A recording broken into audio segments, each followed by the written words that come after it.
جو رات بھر شیطان سے، فجر طلوع ہونے تک کے شیطان سے حفاظت کرتا ہے. شیطان اسے کوئی کسی قسم کا وسوسہ نہیں ڈال سکتا، اسے برے خواب بھی نہیں آئیں گے، اسے کوئی تکلیف نہیں پہنچا سکتا. ٹھیک ہے، تو ہمارا معمول ہونا چاہیے روزانہ سونے سے پہلے ایک مرتبہ کم از کم آیت الکرسی پڑھا کریں، اپنے بچوں کو بھی سکھائیں. دوسرا، آیت الکرسی یہ وہ آیت ہے کہ جس سے شیاطین بھاگ جاتے ہیں، ڈرتے ہیں. اگر آپ اپنے مال پر بھی آیت الکرسی پڑھ لیتے ہیں تو بھی جو ہے وہ چوری وغیرہ سے محفوظ رہتا ہے. ایک مرتبہ ایک صحابی رسول غالباً ابو ہریرہ رضی اللہ تعالیٰ عنہ تھے. وہ جو ہے مال غنیمت کا سامان آقا علیہ الصلوۃ والسلام کے پاس تھا، اس کی حفاظت کے لیے آپ نے مقرر کر رکھا تھا انہیں. ایک شخص آیا اور تیزی سے جلدی جلدی مال بٹورنے لگا. انہوں نے اسے پکڑ لیا، اس صحابی رسول صلی اللہ علیہ وسلم نے پکڑ لیا اور کہا کہ میں تجھے حضور علیہ الصلوۃ والسلام کے سامنے پیش کروں گا. تو اس نے منتیں سماجتیں کی اور کہا کہ میں غریب ہوں، مسکین ہوں، مجھے چھوڑ دیجئے. تو پھر ان کو رحم آیا، انہوں نے چھوڑ دیا. صبح فجر کی نماز پڑھانے کے بعد آقا علیہ الصلوۃ والسلام کو اللہ تعالیٰ نے خبر دے دی تھی، اور آقا علیہ الصلوۃ والسلام نے پوچھا کہ تمہارے قیدی کا کیا ہوا، رات میں تمہارا جو قیدی تھا اس کا کیا ہوا. فرمایا یا رسول اللہ صلی اللہ علیہ وسلم، وہ جو ہے اس نے اپنی غربت کا اظہار کیا تو مجھے اس پر رحم آیا تو میں نے اسے چھوڑ دیا. فرمایا کہ اس نے جھوٹ کہا، وہ دوبارہ آئے گا. فرمایا تو اب حضرت ابو ہریرہ رضی اللہ تعالیٰ عنہ کو یقین ہو گیا کہ حضور نے فرمایا وہ دوبارہ آئے گا، تو انہوں نے ٹھان لیا کہ اب اس کو چھوڑوں گا نہیں. دوسرے دن پھر وہ رات کو آیا اور پھر اس کے بعد مال بٹورنے لگا. تو حضرت ابو ہریرہ نے پکڑ لیا، اور اس بار بھی اس نے بہت زیادہ رونا دھونا کیا، منتیں سماجت کی، کہا کہ میرے بال بچے ہیں وہ بھوکے مر جائیں گے اگر نہیں لے گیا، تو ایسا ویسا. اب ان کو رحم آیا، پھر انہوں نے چھوڑ دیا. آقا علیہ الصلوۃ والسلام نے صبح فجر کے بعد پوچھا کہ تمہارے قیدی کا کیا ہوا. تو فرمایا یا رسول اللہ صلی اللہ علیہ وسلم، یہ اس کے جو ہے بال بچے ہیں، مجھے ان پر ترس آ گیا تو میں نے اسے چھوڑ دیا. تو کہنے لگا کہ آقا علیہ الصلوۃ والسلام نے فرمایا کہ اس نے جھوٹ کہا، وہ دوبارہ آئے گا. تیسری رات جب آیا تو اب صحابی رسول نے انہیں مضبوطی سے پکڑ لیا، کہا کہ اب کی بار تو تجھے چھوڑوں گا ہی نہیں، چاہے تو کوئی بھی بہانہ بنا لے. تو وہ کہنے لگا کہ آپ مجھے چھوڑ دیں تو میں آپ کو ایک ایسی قیمتی بات بتاؤں گا جو آپ کو بہت زیادہ فائدہ دے گی. تو آپ نے کہا وہ کیا؟ تو کہا کہ آپ سونے سے پہلے آیت الکرسی پڑھ لیں تو کوئی شیطان آپ کو تکلیف نہیں پہنچا سکے گا، نقصان نہیں پہنچا سکے گا. ٹھیک ہے، تو انہوں نے چھوڑ دیا. صحابہ چونکہ نیکی کے معاملے میں بہت حریص تھے، تو بہت زیادہ جو ہے نیک کام کرنے یا سیکھنے کی کوشش کرتے تھے. تو حضور علیہ الصلوۃ والسلام کو جب یہ معاملہ تیسرے دن آقا نے پوچھا کہ کیا ہوا آپ کے قیدی کا، تو کہنے لگے کہ یا رسول اللہ اس نے یہ بات کہی. تو حضور صلی اللہ علیہ وسلم نے فرمایا اگرچہ کہ وہ شخص تھا جھوٹا لیکن بات سچ کر گیا ہے. یعنی وہ اپنی ذات کے اعتبار سے تو جھوٹا ہے، لیکن جو بات اس نے بتائی ہے آیت الکرسی کے متعلق وہ بالکل صحیح ہے. تو فرمایا کہ تم جانتے ہو وہ شخص کون تھا؟ تو فرمایا نہیں. فرمایا کہ وہ شیطان تھا. ٹھیک ہے، تو اس طرح ہوتا ہے. تو شیطان بھی خود اس بات کا اعتراف کرتا ہے کہ آیت الکرسی سے اسے ڈر لگتا ہے، تو اسے پڑھتے رہنا چاہیے. ایک اور فضیلت آئی ہے حدیث میں کہ ہر فرض نماز کے بعد جو شخص آیت الکرسی پڑھے گا تو مرنے کے بعد براہ راست اسے جنت میں داخل کر دیا جائے گا. تو دیکھیں کتنی بڑی فضیلت ہے. تو فرض نماز کے بعد کم از کم ایک مرتبہ اسے پڑھنے کا معمول بنا لینا چاہیے. چلیے، اللہ لا الہ الا ہو،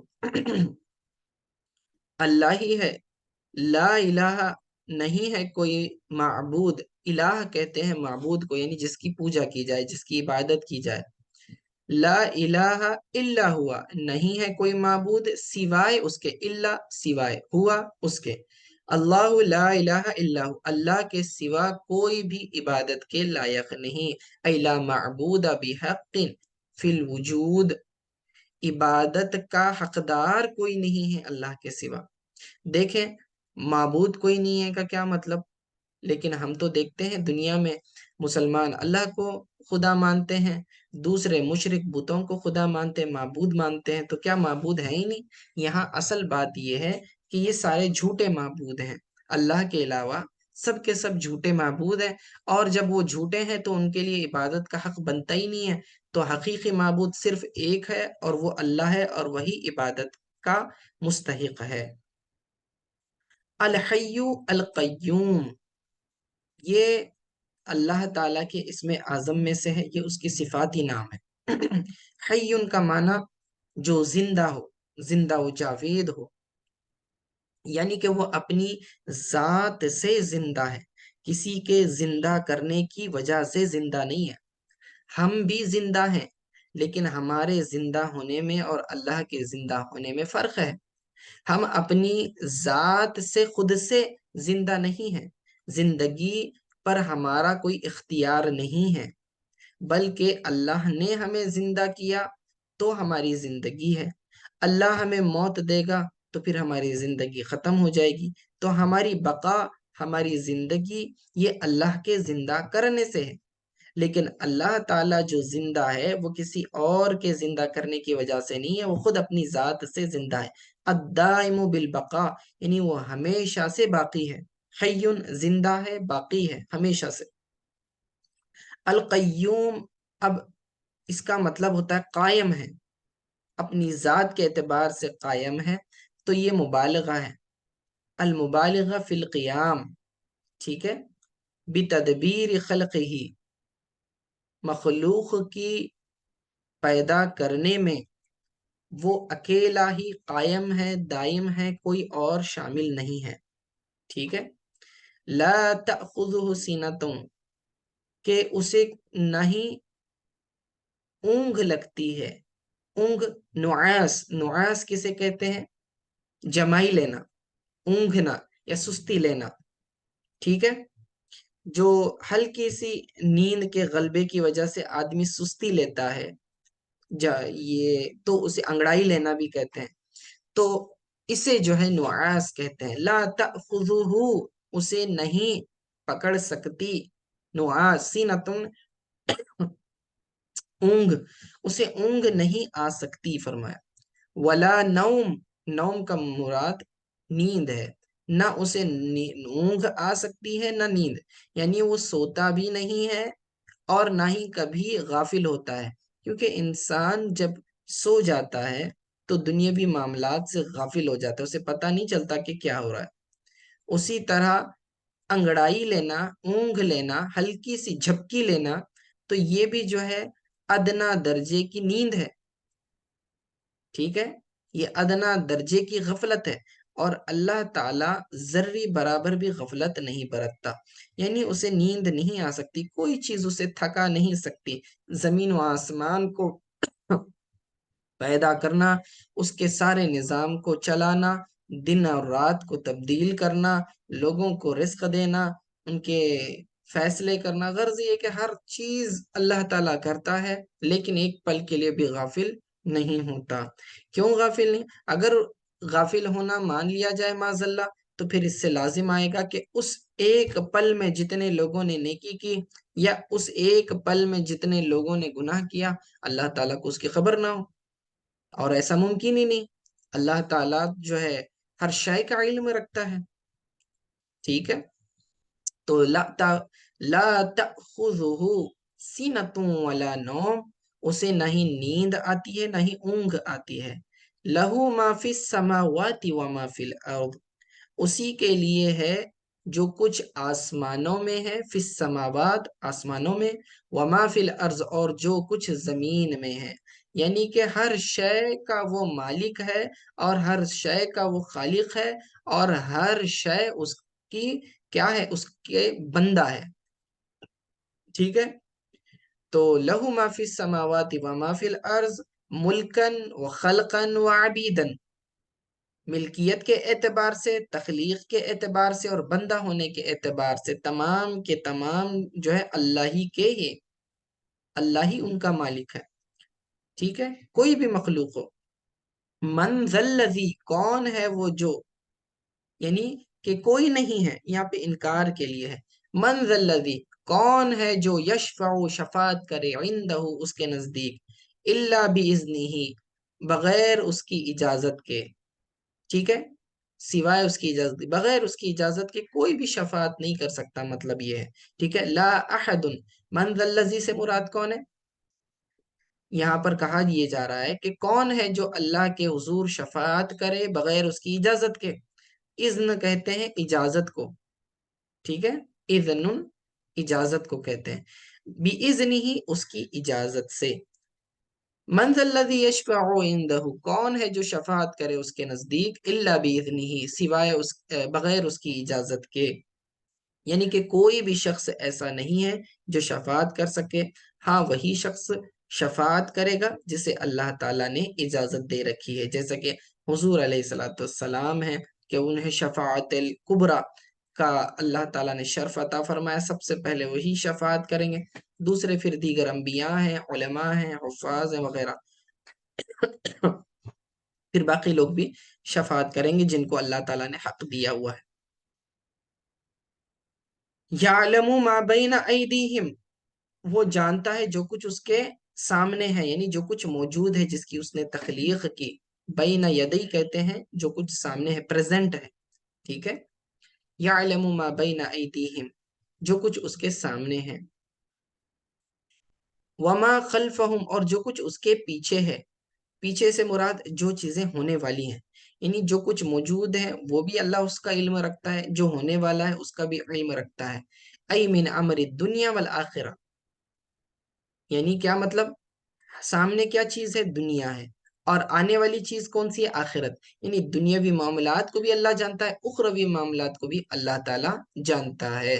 وَلَا يُحِيطُونَ بِشَيْءٍ مِّنْ عِلْمِهِ إِلَّا بِمَا شَاءَ اور اس کے علم کا کوئی احاطہ نہیں کر سکتا، یعنی اس کے علم میں سے کوئی حاصل نہیں کر سکتا، وَلَا يُحِيطُونَ احاطہ نہیں کر سکتا کوئی بھی، بشیء تھوڑا سا بھی، من علم ہی اس کے علم میں سے، الا بما شاء جتنا اللہ چاہے، ٹھیک ہے، یعنی کہ اللہ تعالیٰ کے علم میں سے کوئی شخص کچھ بھی نہیں جان سکتا، اس کی معلومات میں سے کوئی حاصل نہیں کر سکتا، ہاں اللہ جسے جتنا علم دے دے تو بس اتنا ہی لوگ جان سکتے ہیں، یعنی کہ اللہ علم الغیب ہے، کوئی مکمل طور سے اپنے طور سے اس علم کو نہیں حاصل کر سکتا، ٹھیک ہے، ای لا یعلمون شیئا من معلوماتی اس کی معلومات میں سے کوئی بھی ذرہ برابر بھی حاصل نہیں کر سکتا، تو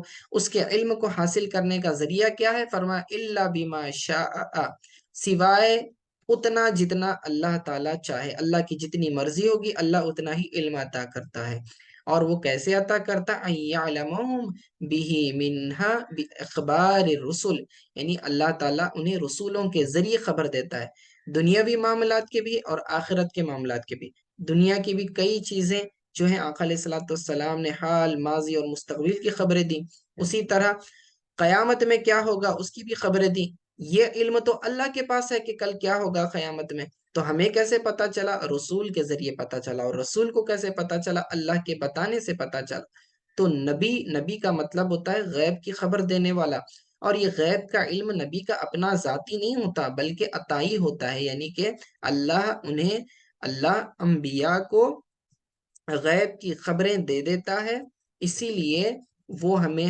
غیب کی خبریں بتاتے ہیں، ٹھیک ہے، تو جب حضور علیہ السلام کے لیے علم الغیب کی بات کی جاتی ہے کہ نبی علیہ السلام کو علم الغیب تھا، اس کا کیا مطلب، اس کا مطلب یہ ہے کہ اللہ نے انہیں غیب کی خبریں عطا کی تھیں، اللہ کے بتانے سے نبی علیہ السلام کو پتا چلا اور انہوں نے ہمیں بتایا، ٹھیک ہے، جیسا کہ قرآن میں ایک جگہ اللہ تعالیٰ نے فرمایا ہے کہ عالم الغیب، اللہ عالم الغیب فلا یظہر غیبہ احدا اپنے غیب کو کسی پر بھی ظاہر نہیں کرتا، الا من ارتضی من رسول سوائے اپنے پسندیدہ رسول کے، معلوم یہ ہوا کہ غیب کی خبریں اللہ تعالیٰ رسولوں کو بتاتا ہے۔ اب دنیا میں جو ہے کوئی شخص علم الغیب کا دعویٰ کرے تو وہ جھوٹا ہے، یاد رکھیں، انبیاء کو وحی ملتی ہے تو وہ غیب کی خبریں بتاتے ہیں، لیکن کوئی بابا بن گیا ہے یا کوئی نجومی بن گیا ہے اور وہ دعویٰ کرتا ہے کہ میں بھوشیوانیاں کرتا ہوں، میں تم کو مستقبل کے تمہارے فیوچر کے بارے میں بتاتا ہوں، پریڈکشن کرتا ہوں، تو یہ بالکل غلط ہے۔ اس طرح کے لوگوں کے پاس جانا نہیں، اس طرح سے ایمان خراب ہو جاتا ہے۔ فرمایا جو کوئی شخص کسی نجومی یا کاہن کے پاس گیا، یعنی اپنے فیوچر بھوشیوانی معلوم کرنے کے لیے، فرمایا اس نے مجھ پر میں مجھ پر لائے اترے ہوئے دین یعنی کہ دین اسلام کا انکار کیا۔ ٹھیک ہے، تو یہ اتنی بڑی بات ہے، تو ایسے لوگوں سے بچنا چاہیے جو بھوشیوانیاں کرتے ہیں، جو دعوے کرتے ہیں کہ ہم غیب کی خبریں دیتے ہیں۔ یہ کوئی غیب کی خبریں انہیں حاصل نہیں ہوتی، کیونکہ یہ تو علوم اللہ کے پاس ہے۔ اللہ نے کیا فرمایا آیت الکرسی میں؟ وَلَا يُحِيطُونَ بِشَيْءٍ مِّنْ عِلْمِهِ، اس کے علم میں سے کوئی شخص احاطہ نہیں کر سکتا، کچھ بھی حاصل نہیں کر سکتا، الا بما شاء، سوائے یہ کہ اللہ اپنی مرضی سے رسولوں کو بتا دے۔ اب اگر وہ رسول کے ذریعے خبر آ رہی ہے تو پھر تو بالکل درست ہے، لیکن اگر وہ رسول کے ذریعے نہیں آ رہی تو پھر ہم اس کے بارے میں کوئی بھی حتمی فیصلہ نہیں کر سکتے، یقینی بات نہیں کہہ سکتے۔ ٹھیک ہے، تو یہ اس طرح کے باتیں نہیں ماننی چاہیے۔ ہاں، بعض اولیاء کو کشف و الہام ہوتا ہے، لیکن وہ علم یقینی نہیں ہوتا، ظنی ہوتا ہے، یعنی کہ اگر وہ شریعت کے موافق ہو تو مانا جائے گا، شریعت کے خلاف ہو تو نہیں مانا جائے گا۔ اب آپ کہیں گے کہ بعض ایسے نجومی ہوتے ہیں یا پھر ایسے کاہن ہوتے ہیں جو بھوشیوانیاں کرتے ہیں، بتاتے ہیں، اور ان کی بعض باتیں سچ بھی ہوتی ہیں۔ یاد رکھیں کہ انہیں کوئی غیب کا علم حاصل نہیں ہوتا۔ یہ لوگ کیا کرتے ہیں؟ اصل میں شیاطین ان کی مدد کر رہے ہوتے ہیں۔ شیاطین کیا کرتے ہیں؟ فرشتے جو آپس میں بات چیت کرتے ہیں دنیاوی امور کے متعلق، وہ ان میں سے کچھ باتیں اچک لیتے ہیں اور اس میں ہزاروں قسم کے جھوٹ ملا کر ان نجومی اور کاہنوں کے کان میں ڈال دیتے ہیں۔ اب 100 میں سے ایک بات صحیح ہو جاتی ہے، اسی کو لے کے کہتے ہیں کہ ہم غیب کے علم کے دعوے دار ہیں، تو یہ بالکل جھوٹ ہوتا ہے۔ اس طرح کے لوگوں سے بچنا چاہیے۔ وسیع کرسیہ السماوات والارض، اس کی کرسی نے، وسیع، وسیع کا مطلب اس کی وسعت جو ہے پھیلی ہوئی ہے، کرسیہ، اس کی کرسی، السماوات والارض، یعنی زمین و آسمانوں کے اوپر اس کی کرسی حاوی ہے، پھیلی ہوئی ہے، یعنی زمین و آسمان سے بڑی اس کی کرسی ہے۔ اب یہاں کرسی سے کیا مراد ہے؟ قیل احاط علمہ بہما، ایک تو مراد یہ کہا گیا کہ کرسی سے مراد جو ہے اس کا علم ہے، یعنی اللہ کے علم نے زمین و آسمان کو گھیرا ہوا ہے، یہ قول کہا گیا۔ وقیل الکرسی نفسہ مشتمل علیہ لعظمتہ، اور کہا گیا کہ کرسی سے مراد اللہ تعالیٰ کی یہ عظمت ہے، یعنی جس طرح کے اللہ جس طرح ایک بادشاہ ہوتا ہے، بادشاہ کی اپنی سلطنت اور اپنی جو ہوتی ہے اس کی حکومت پھیلی ہوئی ہوتی ہے مختلف تو زمینوں پر، تو بادشاہ کہتا ہے کہ ساری زمینوں کی حکومت میری ملکیت میں، اسی طرح اللہ تعالیٰ زمین و آسمان کا مالک ہے، اس کی عظمت جو ہے زمین و آسمان کو گھیرے ہوئے ہے، یعنی اپنی بادشاہی کی عظمت۔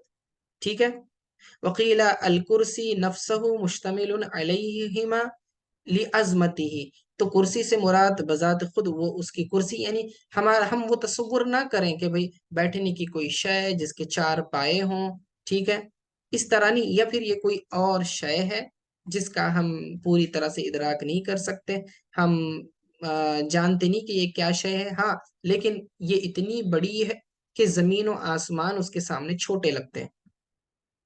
اور حدیث پاک میں آتا ہے مَس سماوات السبع فی الکرسی الا کدراہیم سبعۃ القیت فی ترس، ٹھیک ہے، کہتے ہیں کہ 7 آسمان کرسی کے مقابلے میں ایسے ہیں گویا کہ ایک تھال کے اندر 7 درہم ہوں۔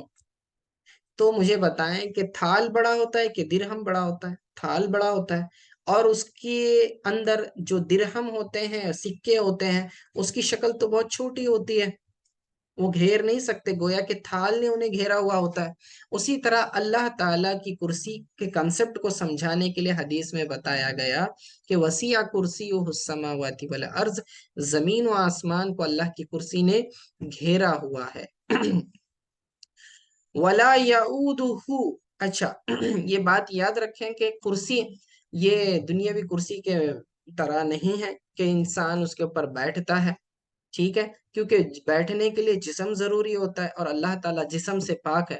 جب اللہ کا جسم ہی نہیں ہے تو پھر اس سے مراد وہ ظاہری کرسی نہیں لیں۔ البتہ یہ کیا ہے اللہ بہتر جانتا ہے، تو ہم اس پر ایمان رکھتے ہیں لیکن اس کی تفصیلات کی کوشش نہیں کرتے، چھان بھی نہیں کرتے۔ اللہ نے جیسے کہا ہم ویسے مانیں گے، کرسی ہے تو ہے، ٹھیک ہے۔ اور اس کے سائز کے بارے میں بتایا کہ زمین و آسمان کو احاطہ کیے ہوئے ہے، اس سے بھی بڑی ہے۔ ولا یعودہ حفظہما، اور اس کی حفاظت کرنا اس کے اوپر کوئی مشکل نہیں۔ یعودہ سے مراد یثقلہ، یعنی اس کے اوپر یہ بھاری نہیں ہے۔ حفظہما، اس کی حفاظت کرنا، یعنی کہ زمین و آسمان کو پروٹیکٹ کرنا، بچانا، یہ اس کے لیے کوئی مشکل نہیں۔ وہو العلی العظیم، اور وہ علی ہے، علی سے مراد بلند ہے، فوق خلقہ بالقہر، اللہ تعالیٰ کی ذات جو ہے تمام مخلوق سے بہت بلند و بالا ہے، ٹھیک ہے۔ اور العظیم ہے، عظیم سے مراد الکبیر، ٹھیک ہے، یعنی کہ بہت بڑا ہے۔ تو اللہ تعالیٰ کی ذات ہر شے سے بڑی ہے، زمین سے بھی بڑی ہے، آسمانوں سے بھی بڑی ہے، کرسی سے بھی بڑی ہے۔ اللہ سے بڑی کوئی شے نہیں، اللہ اکبر، اللہ سب سے بڑا ہے، ٹھیک ہے۔ ولا یعودہ حفظہما، اور اس کے لیے ان دونوں کی حفاظت، زمین و آسمان کی حفاظت، اس پر کوئی مشکل نہیں، کوئی بھاری نہیں۔ وہو العلی العظیم، اور یہ بہت، اللہ تعالیٰ کی ذات بہت ہی بلند ہے اور عظیم ہے، ٹھیک ہے۔ چلیے آج کے لیے اتنا کافی ہے۔ صلی اللہ تعالی علی خیر خلق محمد وآلہ وصحبہ اجمعین برحمتک یا ارحم الراحمین۔